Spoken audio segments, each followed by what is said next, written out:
సంవత్సరాల తరబడి ఎన్ని మందులు వాడినా మీ మోకాల నొప్పులు తగ్గట్లేదా? ప్రాణ పెయిన్ క్లినిక్ లో అత్యాధునిక చికిత్స.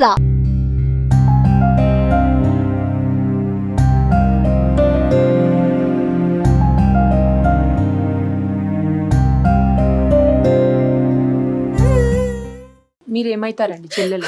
చెల్లెలండి, సొంత చెల్లెలా? సొంతం చెల్లెలండి. ఎప్పుడు మాట్లాడారు?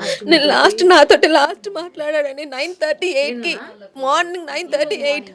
ఎక్కడికి వెళ్తున్నావు, ఇంటికి రా అని అంటే, లేదు నేను పవిత్ర చనిపోయింది కదా, తన ఇన్సూరెన్స్ కోసం నేను వెళ్తున్నాను, ఎవరు వద్దు నాతోటి, నేను ఒక్కడిని లక్కడి కబుల్కి వెళ్తున్నాను అని చెప్పేసి వెళ్ళిండు.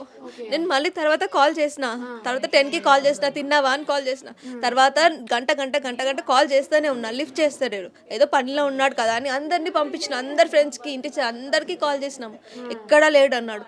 డౌట్ వచ్చి మళ్ళీ అక్కడికి పంపించినాం. పంపిస్తే ఇద్దరు వెళ్ళిన పిల్లలు ఇద్దరు చెప్తున్నారు, విండోస్ నుంచి చూస్తే సూసైడ్ చేసుకున్నాడు, హ్యాంగ్ అవుట్ అయిపోయింది అని అన్నారు. డోర్స్ పళ్ళగొట్టినారంట, డోర్స్ పళ్ళగొట్టి చూసే వరకు హ్యాంగ్ అవుట్ అయిపోయినాడు. అప్పటికి బాడీ గట్టిగా అయిపోయిందంట. ఎంతసేపు అయిందో మనకు తెలియదు, కాల్ లిఫ్ట్ చేయలేదు.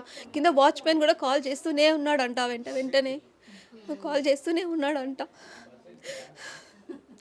ఏదైనా నాకు మా అన్న లేడు, ఇప్పుడు ఏమన్నా తిట్టినా ఏమి లాభం లేదు. నేను పోస్ట్ ఇప్పుడు హాస్పిటల్కి వెళ్ళేసి వస్తున్నా, లేదు నా అన్న బతికే ఉంటాడు, ఏదో హాస్పిటల్లో ఏదైనా అవుతుంది అని కన్ఫామ్గానే వెళ్ళా నేను హాస్పిటల్కి. బతుకుతాడని వెళ్ళినా, దానికోసమనే వెళ్ళినా, లేదా ఆడికి డెడ్ బాడీ వచ్చేసింది. డెడ్ బాడీ అప్పటికి టంగ్ మొత్తం బ్లాక్ అయిపోయింది. మేము ఎవ్వరం గుర్తు రాలేదా? ఆమె చనిపోయిన ఆమె వెంట మొత్తం ఏం వస్తుంది? ఇప్పుడు ఎంతమంది ఉన్నాం కదా, ఒక్క ఆమె కోసం చనిపోతే ఇప్పుడు ఏమొచ్చింది?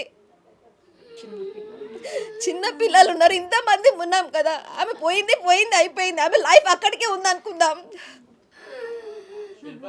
ఈయన కావాలని ఇంత చేసుకొని ఇప్పుడు ఇంతమంది కదా, చిన్న పిల్లలు ఉన్నారు, భార్య, ఎవరిని ఇంతవరకు ఒక మాట కూడా అన్నాడు.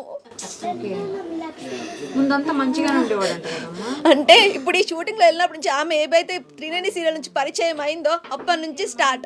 ఎవరితోటి మా అందరితోటి టచ్లో ఉంటలేడు, సరిగ్గా టచ్లో ఉంటలేడు. ఆమెనే లోకం అనుకుంటా తిరిగిపోయినాడు మొత్తం.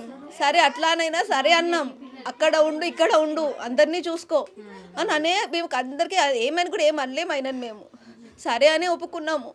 ఒప్పుకున్న తర్వాత మళ్ళీ ఇట్లా చేసేసిండు.